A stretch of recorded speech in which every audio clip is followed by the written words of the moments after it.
Hi, my name is Alex Parker, and this is the Week 2 video for BU350. Today we'll be talking about database administrators and data administrators. We'll also be talking about big data, how it can affect my future career, and how it can affect other careers. So let's get started with database administrators. Database administrators are people who implement a database and also make sure that that database is working for a company, and they work with the business hand in hand. So they're going to make sure that the database is up and running all the time, that it is secure, and that there are no malfunctions with it or anything, so that the business can always use it and customers can always use it for their needs.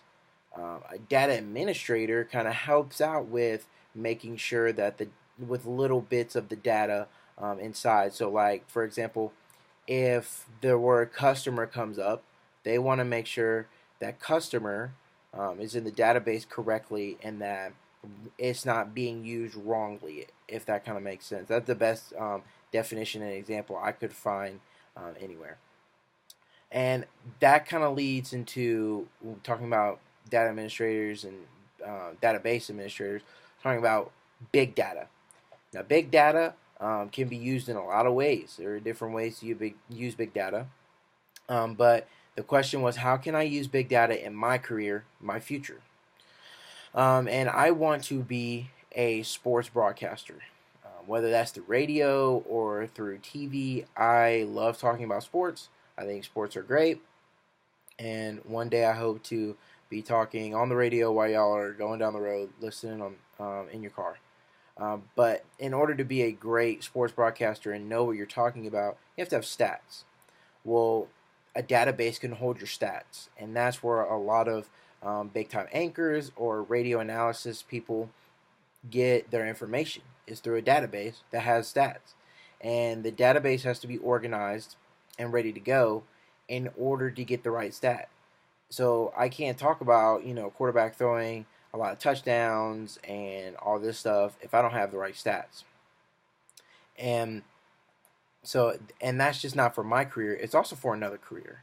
Now the other question was, how can a gas station make a lot of more profit? Excuse me, not a lot. I mean, if it wants to be a lot, it can. But how can a gas station make more profit from big data? And there is one section of big data that uses social media. Now, social media is a very big presence in our time now. Everybody uses it. Everybody has a form of it. We're using it right now to make these videos. But social media is used by a lot of companies to see where customers are interested in, to see what customers are feeling, how they're feeling about certain things. And a gas station, it's very easy to not use big data because you can just sell gas. And people will buy your gas because they need it. People need gas to make sure their cars are running. But for a gas station, they sell a lot more stuff than just gas. They sell oil, they sell car chargers, they sell candy bars, food, all that kind of stuff.